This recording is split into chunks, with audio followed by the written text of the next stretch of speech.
Night routine na naman ako ngayon. Pang 7th day ko na po sa paggamit ng ating Stem Cells Advanced Rejuvenation Set from Butrel Organic. So ang laman po dito sa ating Rejuvenation Set is meron siyang peeling toner, meron siyang anti-aging soap, then serum and gel cream. Ayan, so itong apat ang gagamitin natin tonight. Okay, so ito yung laman ng ating set.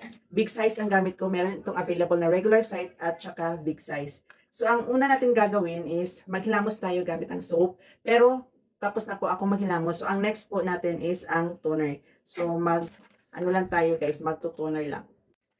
So, lahat po ng ating set guys is organic po siya, infused with Q2 Japan Matcha Green Tea. Ayan, so ito po yung toner natin. Ang color po is green.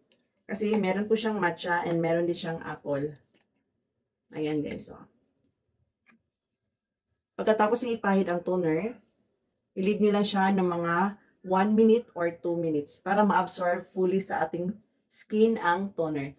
Sa 7th night ko sa pag-use ng ating rejuvenation set guys is as in super, talaga, meron talaga siyang effect sa aking face. Naglighten po ang aking melasma dito. Ayan, meron kasi akong melasma dito guys. So, naglighten siya, nagfaded siya. Then, yung acne marks ko dito sa taas, ayan, tingnan nyo naman, ito na lang siya naiwan kasi red tide kasi ako guys, kaya nagkaroon ako ng pimples, lumabas siya.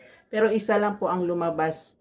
Sa katunayan nga kapag magre-regla na ako guys, ang dami po talagang mga pimples na lumalabas. Pero dahil dito sa ating rejuvenation set guys, na-prevent niya ang paglabas ng ating pimple.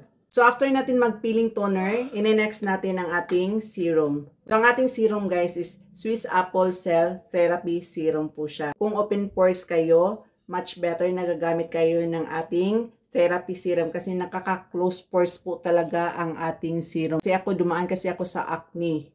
Marami akong mga pimples dito, nagkakaroon ako ng acne, kaya nag-open pores ang aking balat.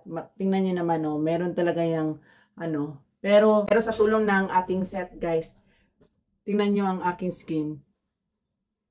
May kaibahan talaga. Ito kasi yung face ko guys before ako gumamit ng rejuvenation. So after natin gumamit ng serum, next natin ang gel cream. Okay, so ang ating gel cream is Apple Cell Age Defying po siya. Renewal gel cream po. Then infused pa rin siya ng organic Q2 Japan Matcha Green Tea. Ayan, then kaunti na lang ang laman guys. Yan, dito natin kunin ang cream. Lagay natin. So, i-leave nyo pa rin siya ng 1 minute, 2 minutes, depende na sa inyo, para fully absorb talaga siya sa ating balat.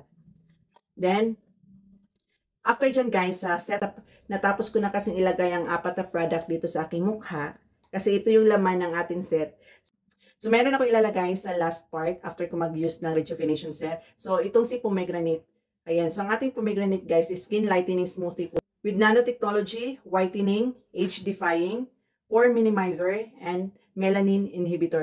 Mas maganda talaga ito guys na isabay daw natin siya sa ating set kasi nakaka-fade po talaga siya ng melasma, ng dark spot, ng mga impurities natin sa ating mukha. Nakaka-whiten din siya and may age-defying po siya.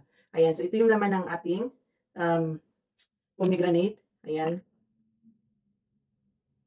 Amoy talaga siya, pomegranate. Ayan, so ilagay natin siya. Mura lang ito guys, ang tagal maubos. Kapag ito natanggal guys, believe na talaga ako sa set na ito. Kapag ito talaga matanggal, ayan. Tandaan nyo itong pimple na ito guys. Lumabas siya dahil nagregla ako ngayon. 2 days na kasi sa akin. So, lumabas siya. Pero hindi na yan siya masakit. At first, masakit talaga yan at may nana pa talaga. Pero ngayon, tingnan nyo, namamatay na siya. Dead na yung pimples ko guys. Ayan, so kapag matanggal yan guys, believe na talaga ako sa Butrel Organic product talaga.